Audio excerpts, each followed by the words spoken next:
Yep. It just takes time to digest.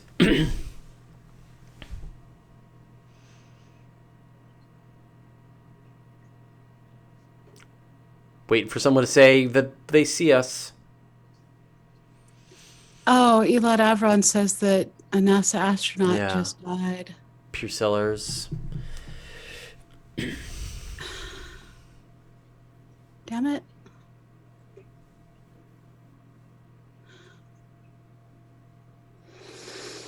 They see us. Okay. So is that a Means sweater or is that like a shirt that's pretending to be a sweater? The resolution of my screen can't tell. it's a super thick and comfy sweater that isn't really a Christmas sweater, but it was as close as I could get to a Christmas sweater. It's thick and squishy and warm, and it's cold and rainy outside and super dark, so it seemed appropriate. You are bundled right up. Look at that. You got like some kind of hot mug. I'm going to imagine that it's cocoa, but Okay. it's probably just coffee that you It has just like. chocolate in it. It has chocolate Oh in it. well, there you go then. Okay. Normally you take your coffee by an IV, but in this holiday season you decided to drink it from a big mug. Yes. Um, yeah. So first, a big thank you to Ryan, and I'm gonna. Ryan Conswell. We should Yes. also thank him during the audio show. Should we do that? Okay. Well, Yeah. we'll show people so that they can kind of see what's going on here. So take a look at this. So Ryan is sort of one of the Dragon Con peeps, and he sent us this. It He's part of the Mad Art cast, so Yeah. go over and check out the Mad Art blog. So this is a golden record, and I guess it's made by hand. How cool is this? So It's cool. amazing. Yeah. And I'm turning off everything that goes bing. So, bing. I put that back up behind me.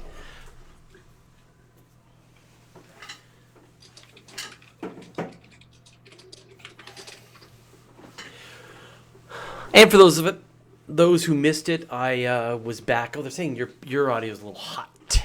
Oh, And I got you okay. crank. I've got That's you easy turned. to fix. I just push it further away. Well, yeah, I you know how are. to fix. That's funny. You are coming in pretty hot. I've got you turned down quite a bit, but I'll just keep going. That's weird. I haven't adjusted any. I may have bumped something though. No, it's just probably this stupid software is sort of auto leveling every time, and I just keep turning it down and down and down. But I would have to like restart it. Don't worry about it. Don't worry about it. um, so so I was I was in Costa Rica for the last 2 weeks with my wife chasing bugs in the jungle, and it was awesome. And so once again, if you follow Carla Thompson with a K, you can see the pictures. We've got some great shots. What was the one today? I don't know if she's posted a new one, but it was just this crazy praying mantis, which is a thing we don't have here. And it's too bad because I think they're so much fun. I like praying manti. They're fabulous. Yeah. And one thing I learned is you can buy bundles of praying mantis eggs to get and release in your yard so that you can end up with like 1,000 praying mantises in your yard. And we have a stink bug problem. And one of praying mantis's favorite foods is stink bugs. Do, So I have figured out how we're going to fix our stink bug problem next year. will praying mantises survive there? Oh, yeah. Huh. Yeah. Hmm. Yeah. The egg sacs live through the winter. The praying manti don't. Right, right. Yeah, and that picture actually is a praying mantis, like it's egg sac, which is just amazing. Okay, so and also apparently in the news, Carrie Fisher had a massive heart attack on an airplane. So And Pears, Piers spelling, Piers Sellers, an astronaut, died. It's 2016 has no chill, is how Elad Avron put it. And I'm starting to like, there's been some BBC News pieces on, it is actually a statistically well, unusually John death Glenn as heavy well, year. right? Like 2 weeks Who? ago, John Glenn. Yeah. So that's another another astronaut. Yeah, we're done with you, 2016. Get Yeah. lost. It's time for a And new year. I'm having a massive fire on January 1st. If you want to burn anything, come on over. There you go. Let me see here. I'm going to say hi to some people.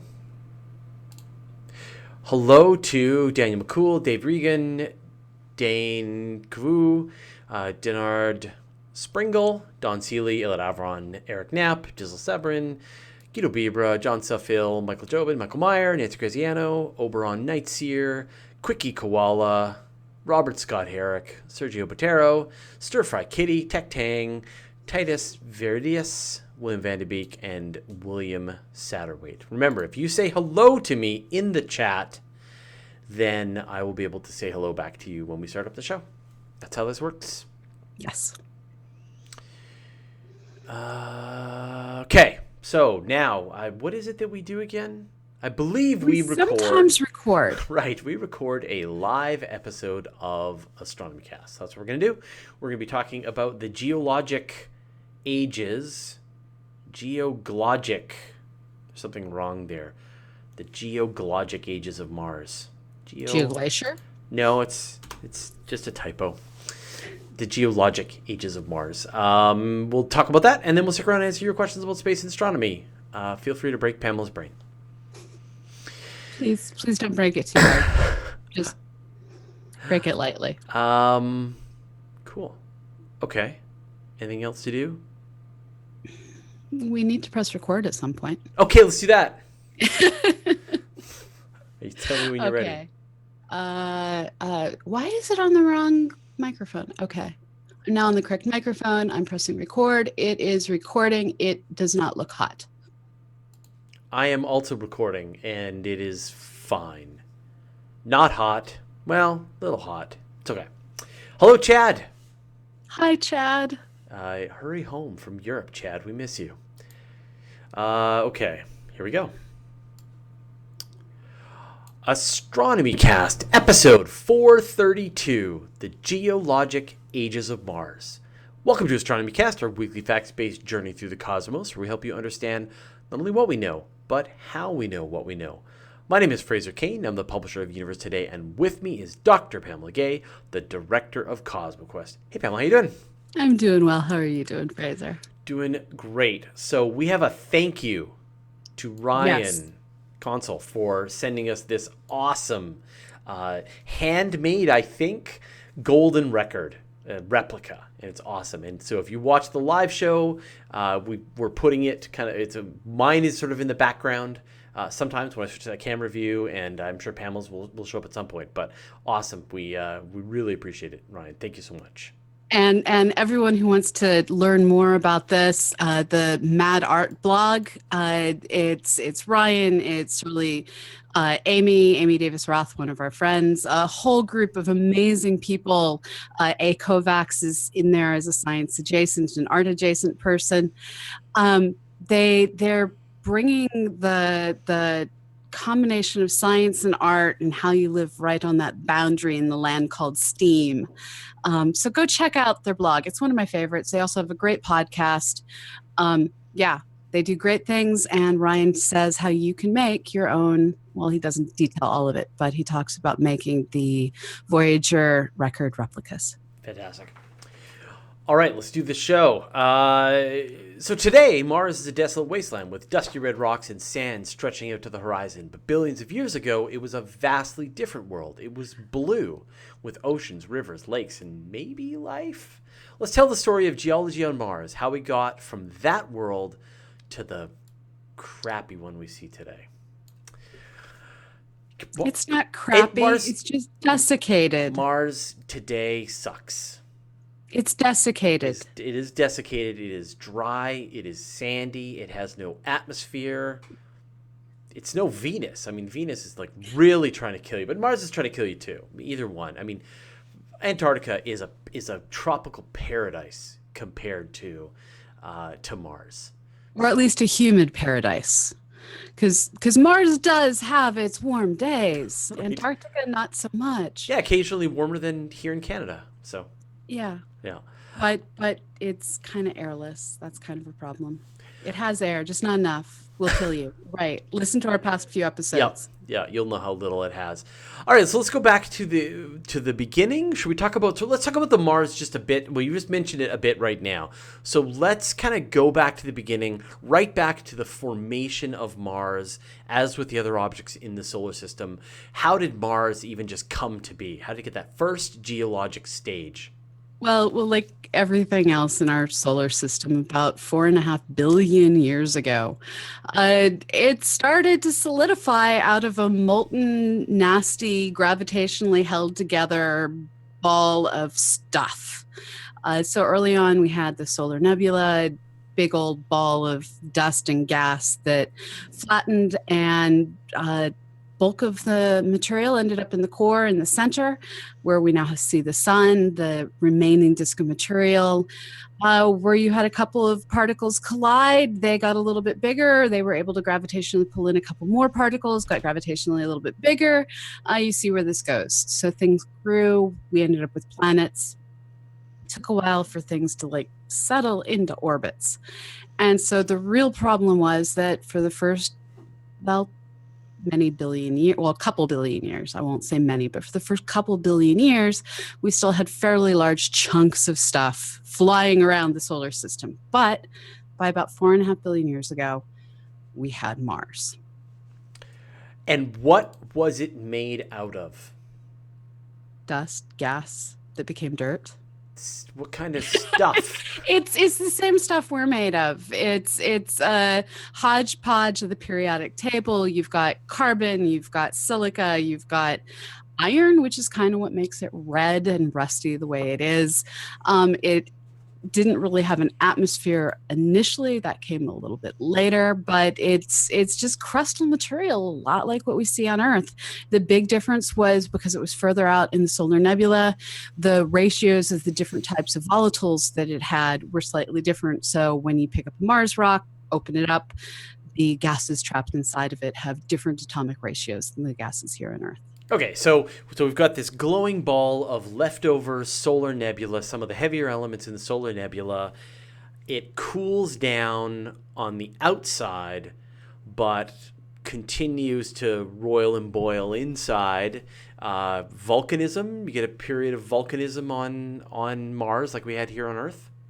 You do, and that actually is just now finally starting to settle out. So if we look through the different periods of Mars history, we find that from about 4.1 to 3.8 giga years ago is where we were seeing the world. It had volcanism, but the things that really denote this period in time is it was when there was a really high impact rate, and you had a lot of erosion from the massive impacts that formed that were actually so massive that they melted the surrounding rock. So during that pre-Noachian, because we name things stupid, pre-Noachian period, you have the formation, for instance, of the Hellas impact basin, where sort of kind of the floor of that basin is what we now refer to as Hellas Planitia. So the Hellas plain of Mars.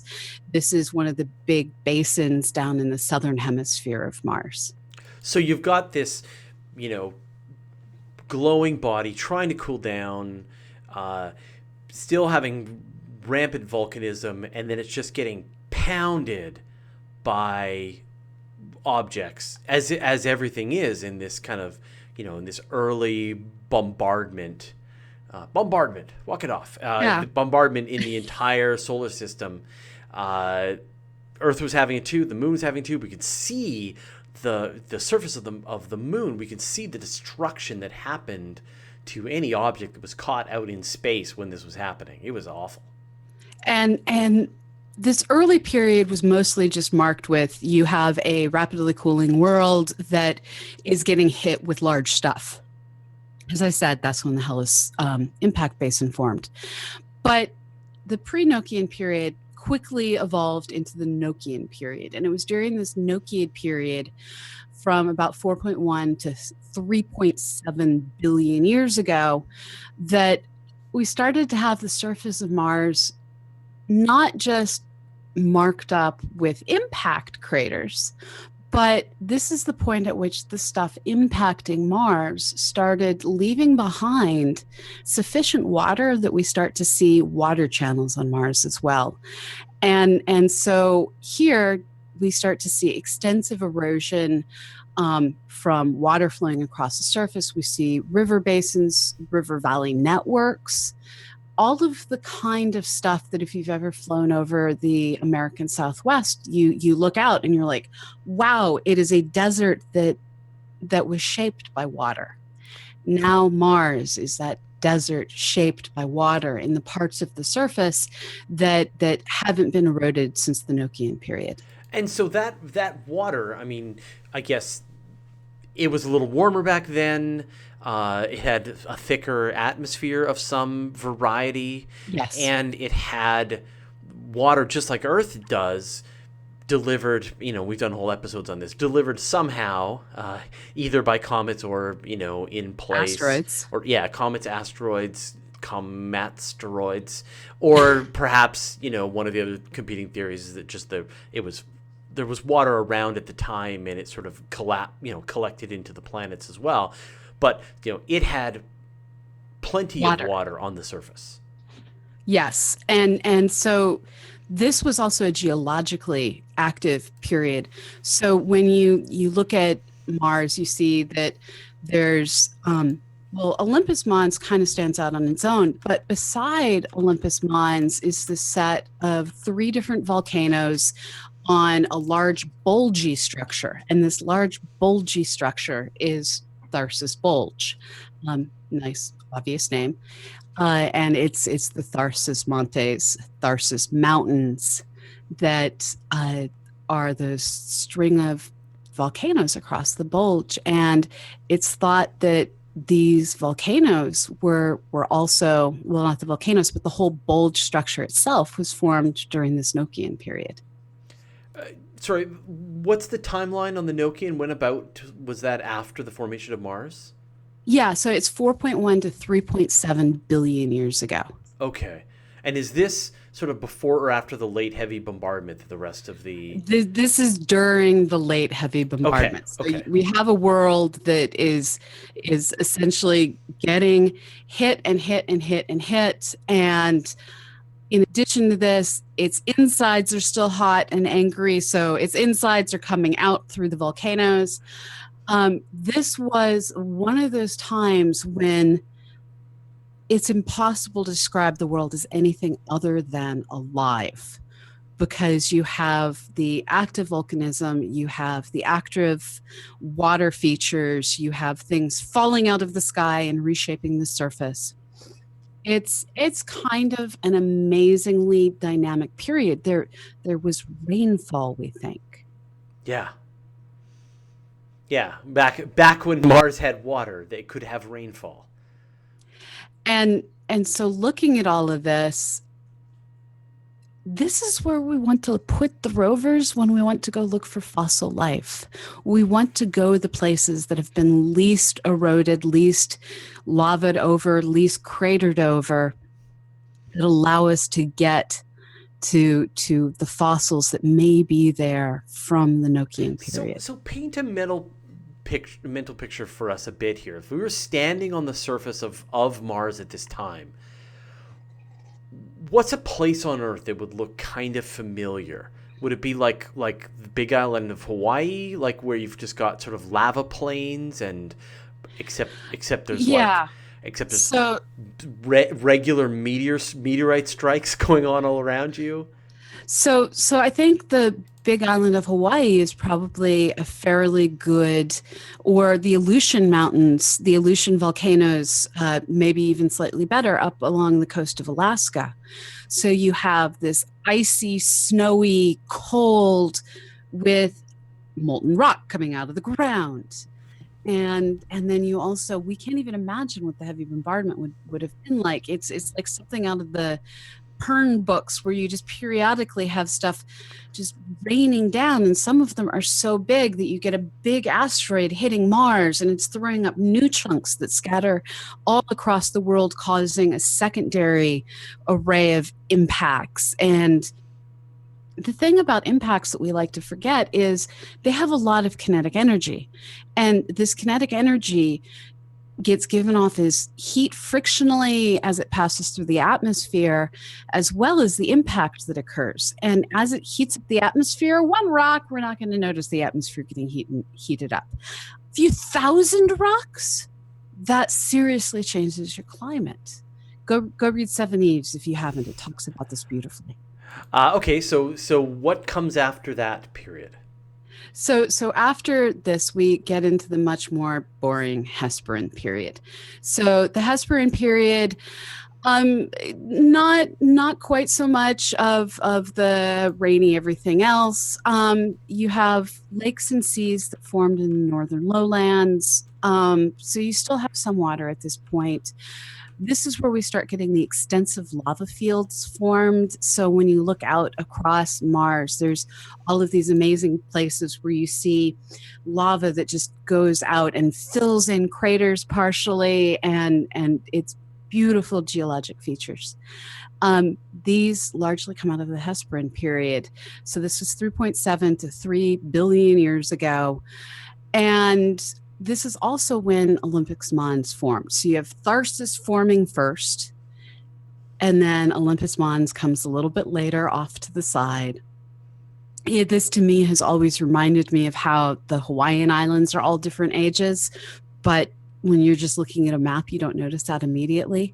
Well, in this case, the Tharsis Bulge and its volcanoes are older in formation than Olympus Mons, which came a little bit later.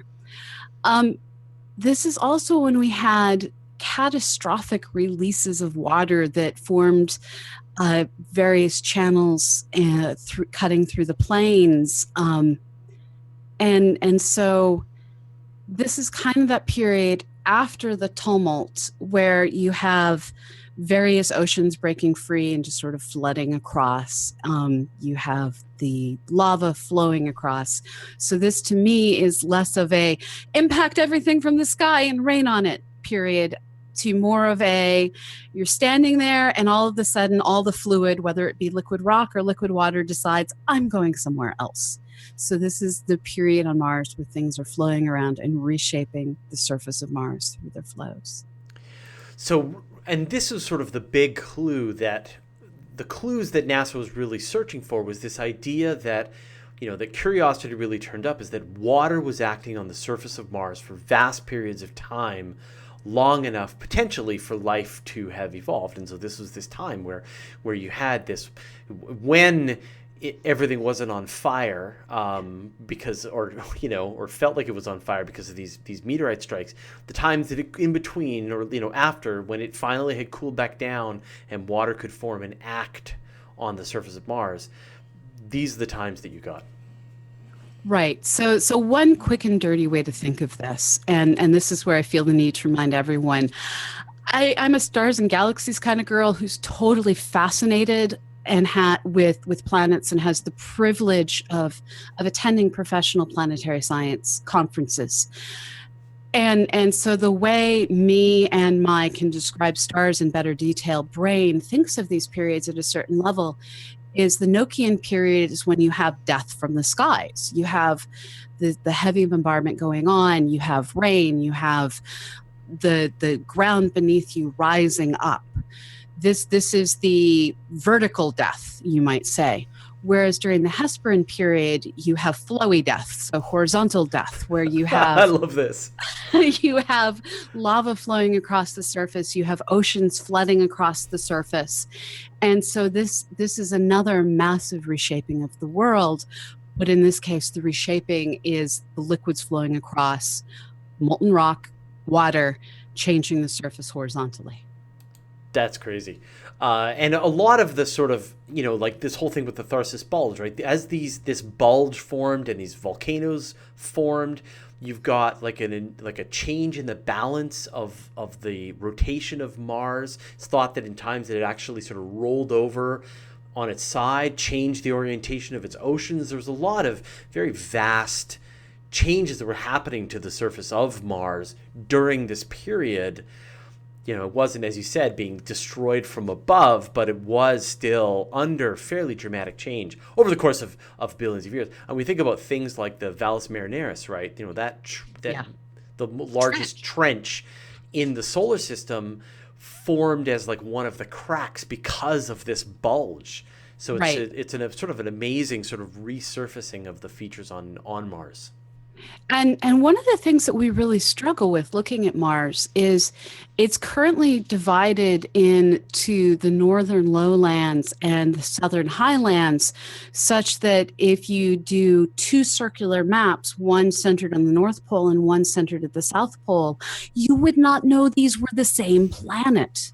They are vastly geologically different, where the southern lowlands are basically these long plains. I'm going to mispronounce the Latin. I'm sorry. Everyone who's been a long time listener knows I read more than I speak, and this gets me into trouble.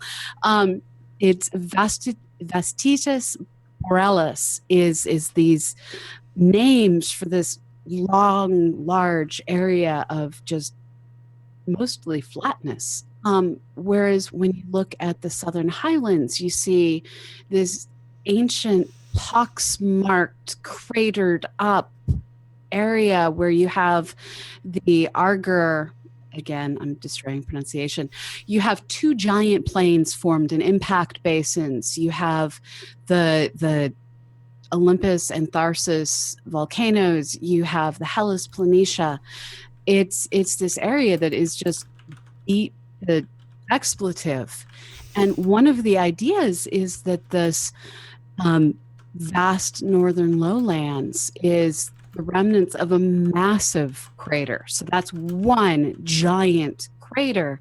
And the planet actually shifted its rotational axis a lot like Vesta must have when it had a similarly catastrophic impact. But we don't know if this is what it was for sure.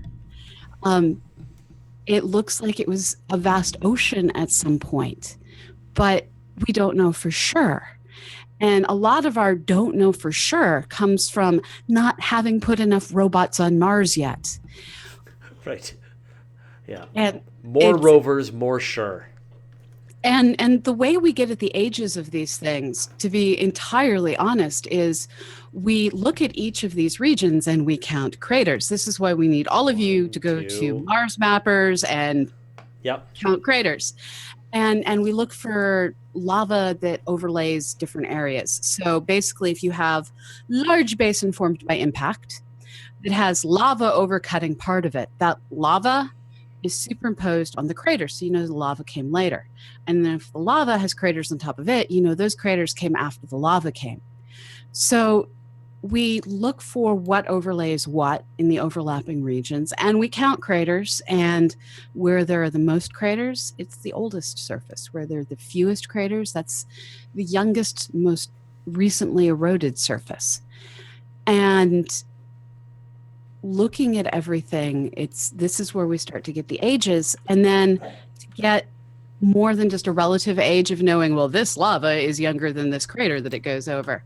To get an actual age, we look at the moon, Earth's moon, way over here, far across the solar system, and we count craters on it, and we figure out, okay, this region with this many crater densities probably corresponds to this region on Mars with similar crater densities, and that's kind of lame.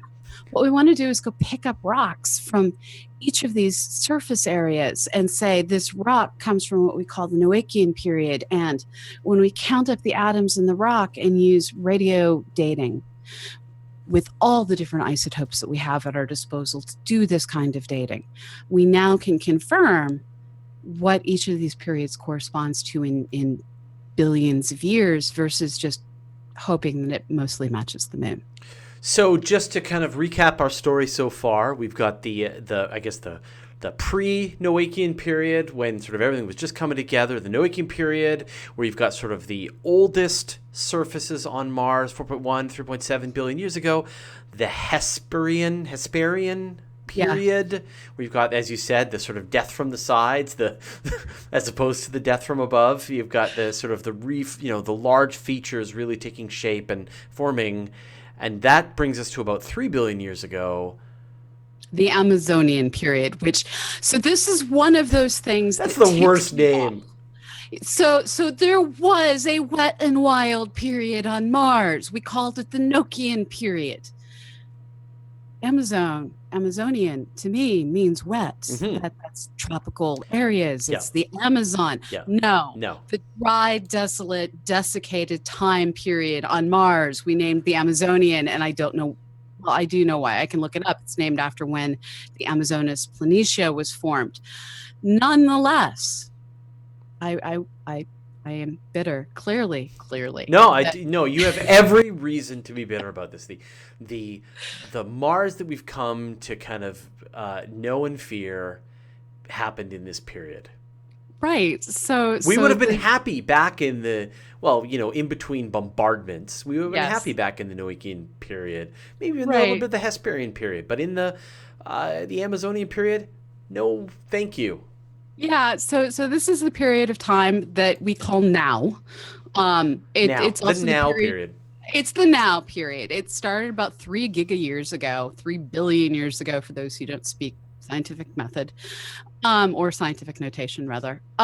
So starting about 3 billion years ago, the solar system became a little bit kinder. We had less death from the skies, less impacts. We still have impacts. I mean, the people who've had asteroids rain down on them on our planet in the past 10 years are fully aware of this. But it's not the kind of thing where we see giant impact craters forming on a regular basis. We see small impact craters falling periodically, which is not something that, like, your average New Yorker doesn't worry about an asteroid destroying their city. So during this Amazonian period, fewer impacts, less volcanism, less and less volcanism over time. During the beginning of this period, there was glacial activity as all the water froze. We still have some glacial activity on Mars, not a lot. So we started to go from the death from the skies to the death from the sides to the it's just cold and boring. And the Amazonian period is kind of the cold and boring phase. We still have minor water releases. We call them dark streaks. Yep. But mostly it's just a cold, dead, getting colder, deader world. And this is what we get to go explore. Yeah. Go ahead, Elon Musk. Live on that. Exactly. Right? Where every moment is a desperate fight for survival on a hellscape. No, a frozen desert that doesn't want you. Exactly. Yeah. Yeah, that's like people always ask me, do you want to go live on Mars? I would like to visit safely, but I like Earth just fine. Thank you very much. Yeah, I'd be fine to go, like, where you realize I probably have like 5 or 10 more years left in me. I'm just going to go to Mars. I'll die there. I'm fine with that. Oh, but you'll die there. Exactly. Yeah. But so, I mean, are there any more dramatic periods left for the future of Mars? Are we really kind of like it's going to turn into a popsicle at this point, right? Well, it's probably settled out into a steady state right now. It unless it has a new massive era of bombardment, in which case we're all expletived. Yeah, it's steady state. It's not like it currently has a greenhouse effect or anything to drive a greenhouse effect. Its atmosphere is pretty good the way it is. Yeah, the sun's still tearing things off, but it's such a slow process nowadays that it isn't noticeably getting a thinner atmosphere over time. So yeah, there's going to be long-term cycles driven by the slow change in tilt of its pole that will cause exactly where the ice caps are to shift over time, that will cause some variations. But we're now looking at the eon to eon shifts that are driven by the slow changing cycles of polar tilt and orbital shift. Mm-hmm. and the slow, gradual changes that are driven by our sun's very gradual changes over the millions of years. Yeah, like 7 billion years from now, things are going to heat up.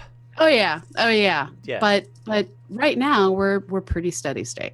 Yeah, exactly. All right. Well, who knows if this is the last episode about Mars? We don't know. We may talk about Mars some more next week. There's still lots of stuff to talk about, and I kind of am enjoying myself. People always really like these series, so we're going to continue. Who knows? You know, volcanoes might be a good way to blow out the end of the year. Literally. All right. Thanks, Pamela. Okay. We'll see you next week. Bye-bye. I'm sorry, that pun came to me and I just couldn't resist. Dad, I thought I'm the one who's supposed to tell dad jokes. It happened. I'm sorry. What the... Actually, I'm not sorry. Sorry, not sorry. All right, let me save my project. And then we will answer. A whole bunch of people had questions, so we'll get on that in a second. Okay. So this was 432. Yep.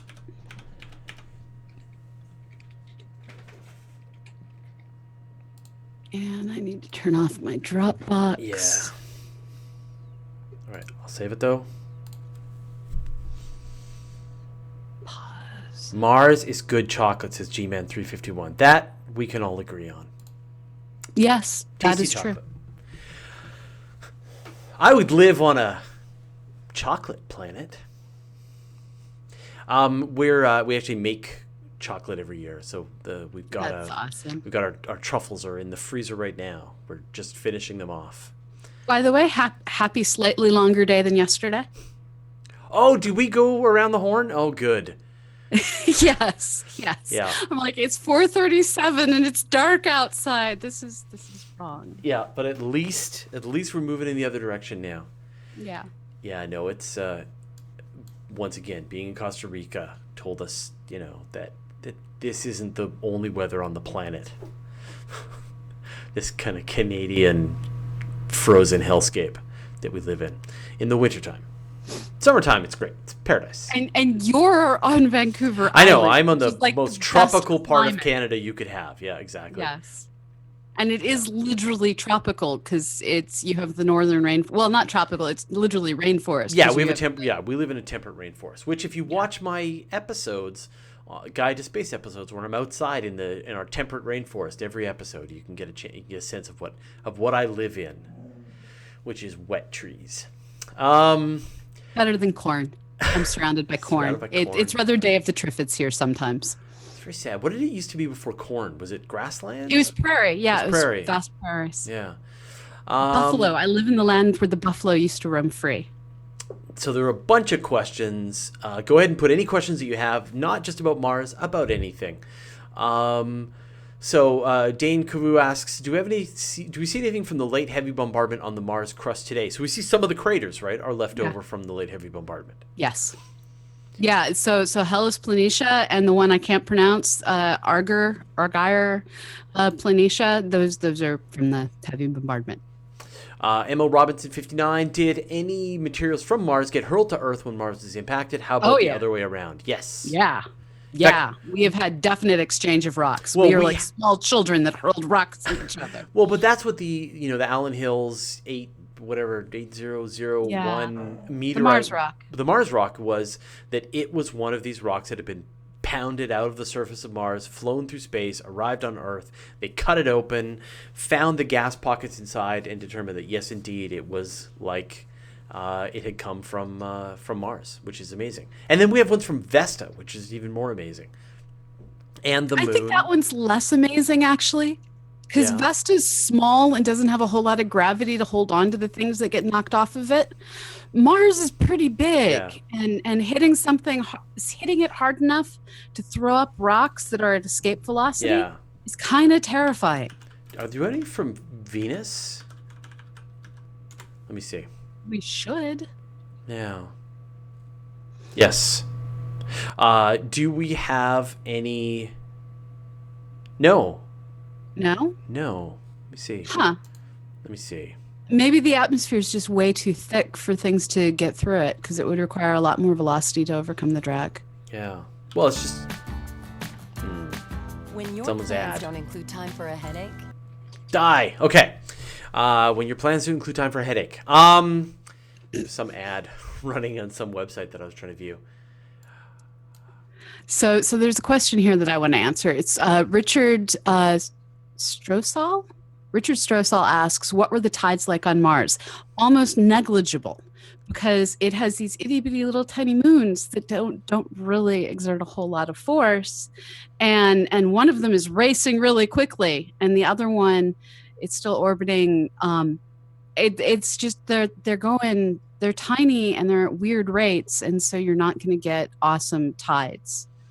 You'll get tides, just Tiny little tides. Yeah. Nancy asks, Nancy Graziano, of course, one of our executive producers. Oh, sorry, this is a question from Michael Cassidy. Never mind. She was just passing it along. So, were there real rivers and they existed over time, or were they briefly rivers? It depends on what you consider brief. They lasted for thousands of years in some cases, so I'm happy to call those rivers. Yeah.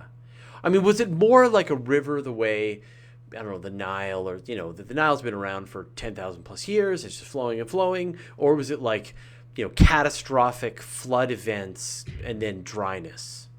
So we're not entirely sure. This is part of where we want to go pick up rocks. But there's a good chance that you had vast oceans formed.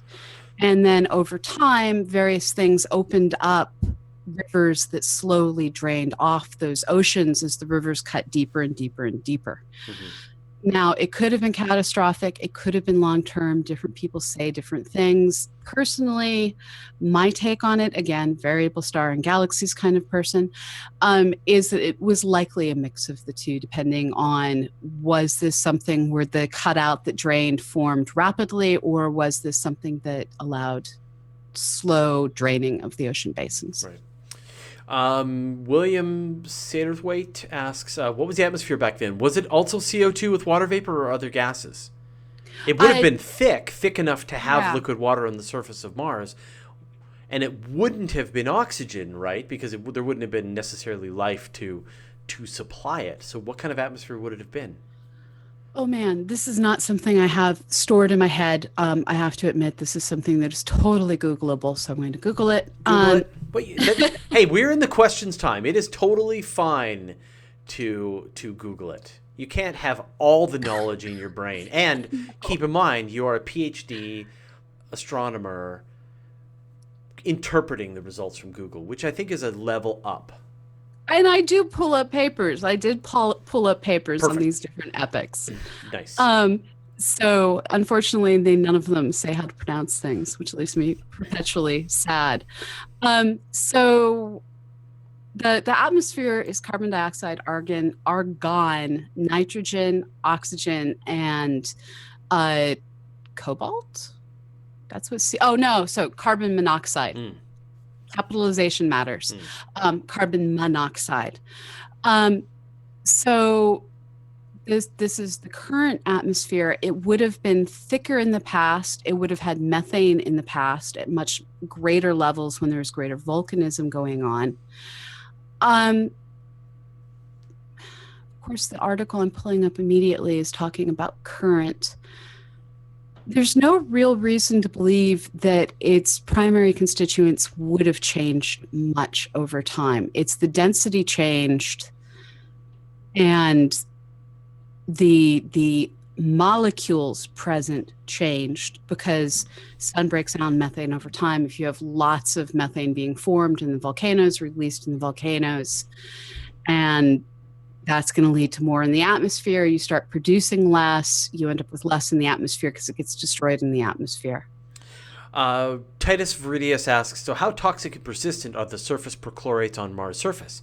Is it effectively the same as nuclear waste, or simply just wash your boots off when coming inside? It's definitely more of a wash your boots off and come on inside. And one of the things that we don't know, there's so much we don't know. One of the things we don't know is how widespread across the surface are the perchlorates. We know there were perchlorates where Happy Little Phoenix was, or Unhappy Little Phoenix was. But we don't know for certain if the perchlorates are something that you find absolutely everywhere on Mars. So, questions that we need to answer. Let's see some more questions here. It's a lot of questions. Boy, you guys have been busy. Okay, so a bunch of questions coming from Francisco Alves. So looking at the straight, Mars is constantly bombarded with solar and cosmic rays. Mm-hmm. Yes. Yes. And I guess the question is there anything we can do to solve this problem? Dig under the ground. Dig underground. Yes, that's it. Find some kind of lava tube, or just dig. Build a shelter. Build a dome. Domes. Future is domes. So Hugo Burnham wants to know, is it true that areas of most scientific interest on Mars are effectively quarantined from future exploration due to the chance of contamination from Earth organisms on the landers? Yes. Yeah. So what's the places that are definitely quarantined are the places where we see dark streaks. And that's a whole lot of crater sides, a whole lot of valley sides, basically places that we have a lot of things getting cut into. ML Robinson wants to know, some of the strategies for restarting the Mars dynamo and restoring its magnetosphere involve deliberately hurling asteroids at Mars. What are your thoughts on this? No. No. Don't do that. Yeah. So hurling asteroids at another world is not going to restart its dynamo. It's going to give it a temporarily thicker atmosphere because all of the stuff inside the asteroid, which does include a lot of volatiles, gets released. And you are nominally going to be melting a large chunk of the surface of Mars. Yeah, to bombard Mars to an extent that you're actually going to restart its internal dynamo. That means melting the planet. You have to do a lot of damage to Mars. So it's kind of like, that's fine, but you can't then also live on the surface of Mars and enjoy its, its terrible desiccated hellscape, right? You have to pick one. Like, even if that system will work, you have made Mars uninhabitable. And I think as we talked about in that previous episode, no matter what you do, that low gravity, there's no fixing that. Unless you gave it neutron star. Well, and parts, that's why I'm kind of a fan of maybe like going there to live out my last 5 or 10 years, because hey, low gravity and old age when arthritis is trying to eat all of your joints, that sounds pretty okay. What if we crashed iron asteroids into Mars, just one after the other? There's just not that much mass in the asteroid belt. Yeah, it's true. I mean, the what is it? If you took all of the asteroids in the entire asteroid belt and you formed them into a single planet, you'd have something with 5% the mass of the moon. Yeah, it's not that much. No. So now what if we took in, Titan and crashed it into Mars? Now we're talking. Crash Titan into Mars, crash, all the large moons into Mars. We could get there. We can get it there. No. Okay. All right. Never mind. I take it back. Titan might have life. Don't go destroying the things that might have life. Elad Avron says, doesn't the geology and atmosphere on Mars mess with our ability to age surfaces only visually? Sort of. So there's areas on Mars that have less erosion. There's areas that are getting eroded every day. You look, you see dunes. That is an area where that surface is brand new, no craters. It's just getting washed clean by the moving, ebbing dunes, by the dust devils, by all the wind-driven aeolian processes. Aeolian means wind-driven. It's a cool word. Mm-hmm.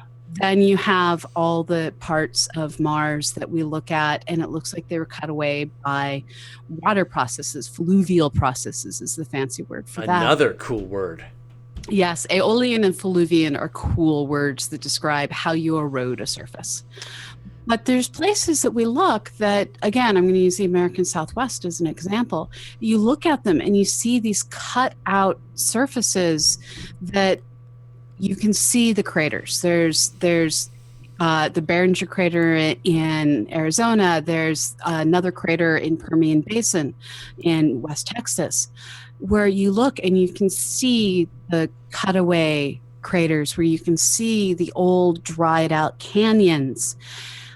These are the regions that get less weathering. Anyone who's spent much time in the American Southwest knows it's not one of those places that gets 30 inches of rain a year. It's a barren desert that I know does a get place some like weathering. that. Okay. Let's see. So Emil Robinson wants to know, what will the destruction of Phobos do to Mars as a planet? There will, well, so I mean, when it gets destroyed, it's mostly going to form a ring of debris. Yeah. It's going to get torn apart tidally first. Now, interactions and friction within that ring are going to cause it over time to rain down upon Mars. But it's not a ton of mass, and it's not going to all come down at once. So it's going to be bad, but now we're more at the Dragons of Pern kind of bad versus the Seven Eves, you lose habitability of a world because it's getting destroyed kind of bad. But, you're looking at tens of thousands of years of unpleasantness and then billions of years of back to the norm, which is vast unpleasantness, but it won't like destroy Mars, right? It's just going to make it terrible. Okay, cool. Let's see. We got that question. So William Sidaway, are they the equivalent of ice cores on Mars so that we can study the past atmosphere? Can you say that again? So are there equivalent of ice cores on Mars so that we can study the past atmosphere? Yes. Yeah. The northern and southern poles, you can go get ice cores there. Except we can't. I mean, we haven't.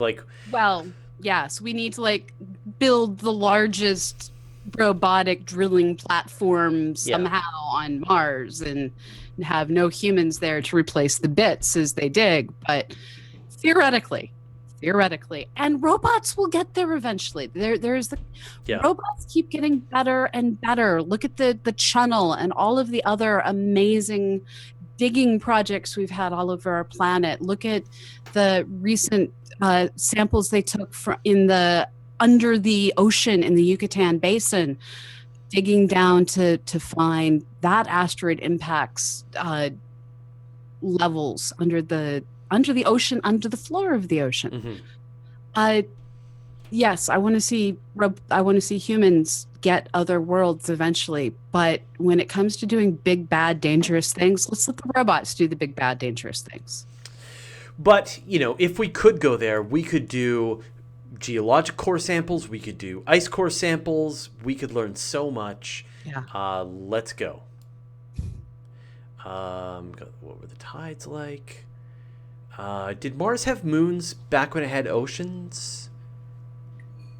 I don't know when Phobos and Deimos were captured. But we talked about that we aren't sure that they were captured, that they might be. Right, they might have formed in place, and if so, yes. They probably weren't captured. Yeah. So but I mean, if they ended up there due to collision of multiple objects or there being multiple moons, we have no clue what the moon structure at the time of the oceans was. If they were formed in place, part of it is the Earth's moon was formed after the Earth because of, a Mars-sized object collided into the Earth and formed the moon. But with Mars, so if that's the way Phobos and Deimos formed, was via some collision with Mars and then something spun out, it's just when that happened. If they formed in place, then they were there for the whole time. If they formed later, and then there's also the models where it was Mars used to have a whole lot more moons than it has now, and some of them escaped, some of them hit the surface. So there's a whole lot of questions, but I think it's safe to say no matter what the answer is, if there were moons, they were tiny little Phobos and Deimos sized-ish objects, probably. So from Francisco Alves, how was Valles Marineris formed? Again, it depends on whose papers you read. one of the ones that I like the most as an explanation is it's literally a ravine that opened in the surface of Mars as all of the material beneath it moved over to help form the Tharsis Bulge. So it cracked open to form the Tharsis Bulge, that sort of upwelling in that one area of Mars, and it just kind of cracked open this enormous, like, horizon, like, what is it, thousands of kilometers long. It's an amazing feature. I mean, Yeah. the Tharsis Bulge and the the largest volcano in the solar system is on Mars. The second largest volcano in the solar system is on Mars. The third largest volcano in the solar system, and so is the fourth, right? Amazing. And so you've got this phenomenal geologic structures that, thanks to the low gravity, you've just got things that can form on Mars that we just don't have on Earth or anywhere else. And one of the things that's cool about this particular valley is because it's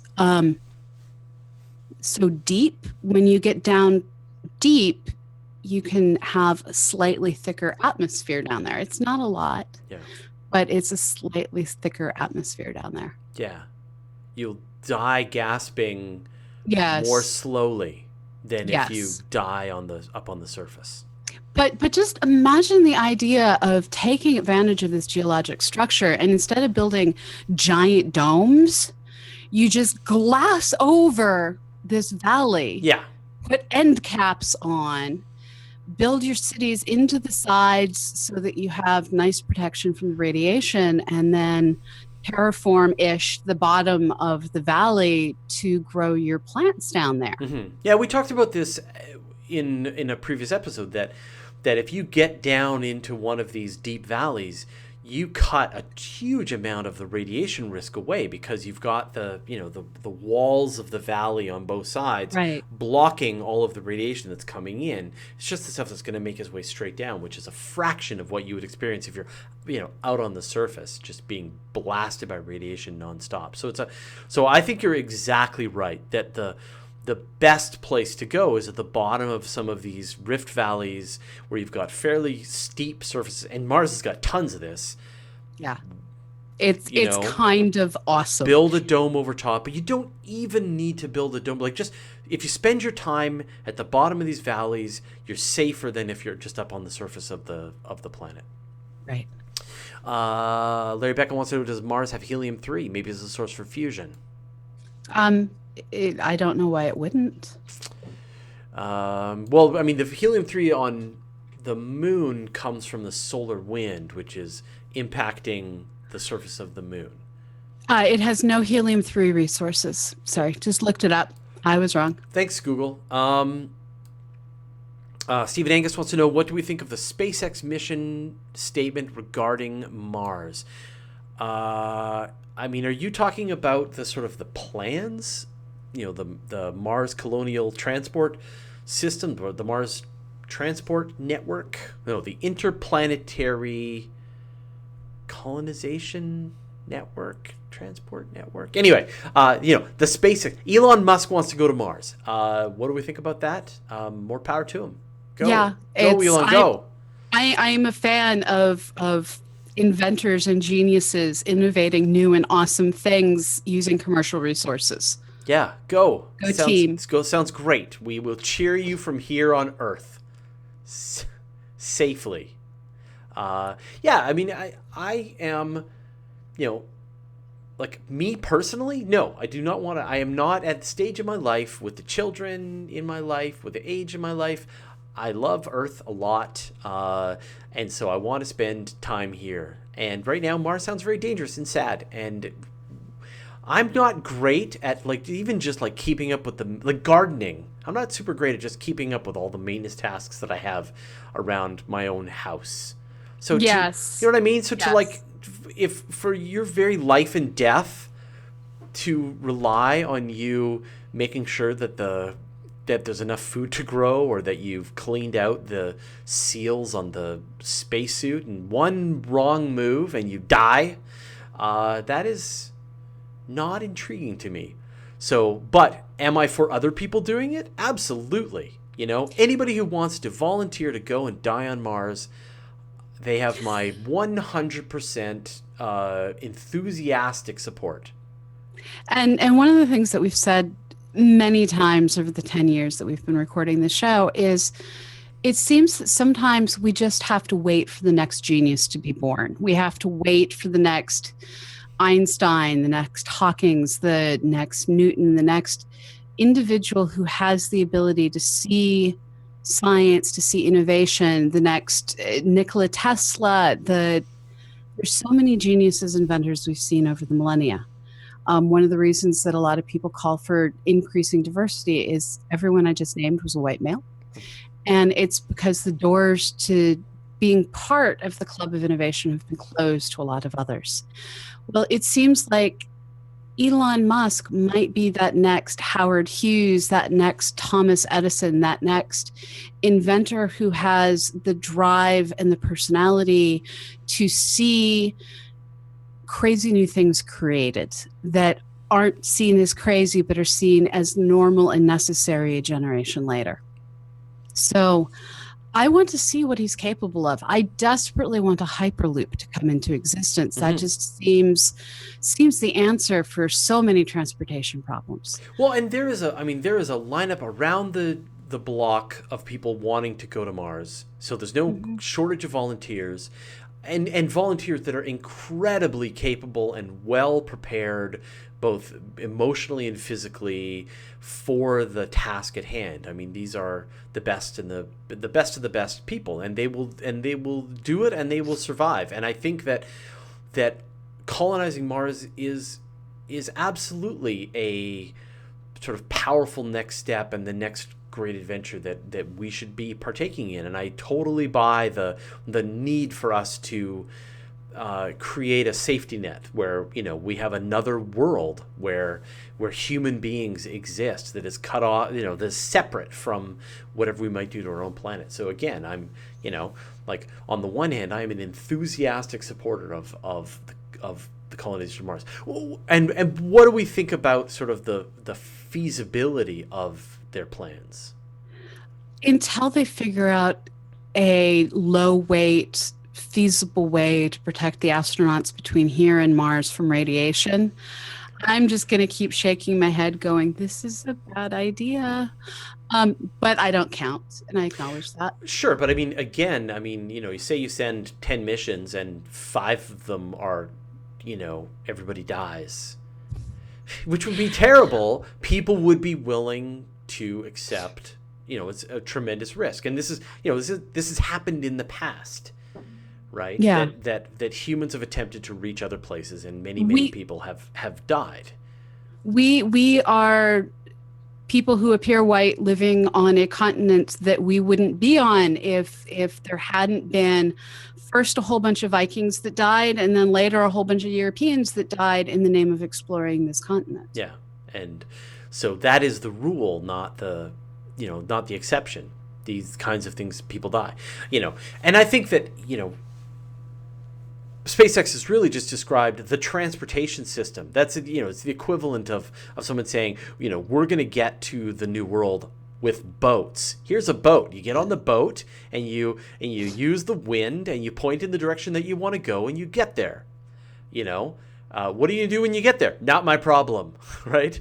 Right. Right. Well, and if you look at the archaeological record, it appears that there was vast trade among the Polynesian islands and Africa, that folks may have been able to make it off the other coast of Africa to South America, not necessarily on purpose. We've lived in an inadvertently global economy for longer than we knew it was an actual globe. Yeah. I think we're running out of time. This has been so much fun. Let me see. D Best wants to know, is there any way to safely terraform Mars in a timely manner? No. The best option we've got is smash a bunch of comets and asteroids into it to thicken the atmosphere, melt the ice caps. but the rate at which you can do that. So one, I just discovered a new awesome book. It's oh man, I'm forgetting its title. That I'm a lame book advertiser. Um, we are Legion, we are Bob is the title of the book. And I read the title and I'm like, this looks like a horrible book because I judged a book by its title. But the reviews were so good that I'm like, okay, whatever. I'm going to download this book. Um, it's hilarious and it has good science in it. And one of the things it talks about is the need to somewhat gently impact worlds with icy moons stolen from elsewhere in the solar system and Kuiper belt objects stolen from elsewhere in our solar system in order to non-catastrophically terraform a world. Just gently nudge Enceladus into Mars. Yeah, they were in this particular book, they were trying to raise the ocean levels to get the oceans to break up the continents. I don't remember why. It was just one of the things they were trying to do in the book. Um, but yeah, it was really cool. Well, So, you think about it, it works I'll like a read charm, you. right? You take Enceladus, you gently absorb it into Mars, it's going to be pretty catastrophic, but still, it's going to surround Mars in a thin layer of water. That water is going to form a crust, an ice crust like we have on Europa, and then you've got essentially a pressurized environment inside that water that you can swim around in coldly. So, yeah, for sure. Okay, what time is it? Okay, we better wrap this up. That time. Yeah, all right, let's wrap this up. Thanks, everybody, for joining us this week. I want to remind you that a whole bunch of people were like, I can't believe this is happening. How come I always miss when you guys do the show live? The way you fix that is you go to subscribe, and then wherever you've subscribed on YouTube, there's like a little notification bell, and if you click that, then your phone will freak out when we go live, whenever we go live. So, and we do record at kind of non-standard time. So if you're just like, it's in the middle of the day, what's going on? Oh, your phone is telling you that the Astronomy Cast live is happening right now, and you can just join in and watch it on your phone or watch it on the computer. So that is the best thing that you can do. And then do that on my channel as well. Just really covered everything. And I'm probably going to start doing more productions on my channel. So find it. Currently, it's boring. But, what is your channel? Starstrider? It should be. Yeah, cool. Awesome. So yeah. Anyways, follow us. We do weird things on the internet. It's what we do. Are we going to have one more show before the end of the new year? I guess we will, right? Yeah. Next week. Yep. Okay, cool. Yep. We'll have a whatever holiday festivities you have. We'll see you after those holiday festivities have been had and we all feel awful. Don't drink all the eggnog, all of it. Yeah. You can drink some of it. Yeah. In fact, countdown. I'm going to a Christmas party in like 4 hours. So, well, hey, thanks everybody for joining us. And there was like a whole bunch of new people today. And I think it was like awesome. Maybe YouTube showed this to someone. I'm not sure. It sort of got displayed somewhere. So for all the new people that joined us, welcome. Go ahead and listen to the archives of Astronomy Cast. You got 422 other episodes that you can listen to. Every single topic that you could possibly want to hear, we have covered it. Dark matter, black holes, dark energy, death of the universe, other dimensions, aliens, all the planets, comets, meteor showers, you name it, we've talked about it. So check that out in the beautiful, enormous archive of Astronomy Cast. Thanks, Pamela. Thanks to all of the fans. One last big shout out to the WSH crew. They've got a new domain name, wshcrew.space. So you can go and check that out. And we will see you all in a couple of days. See you later.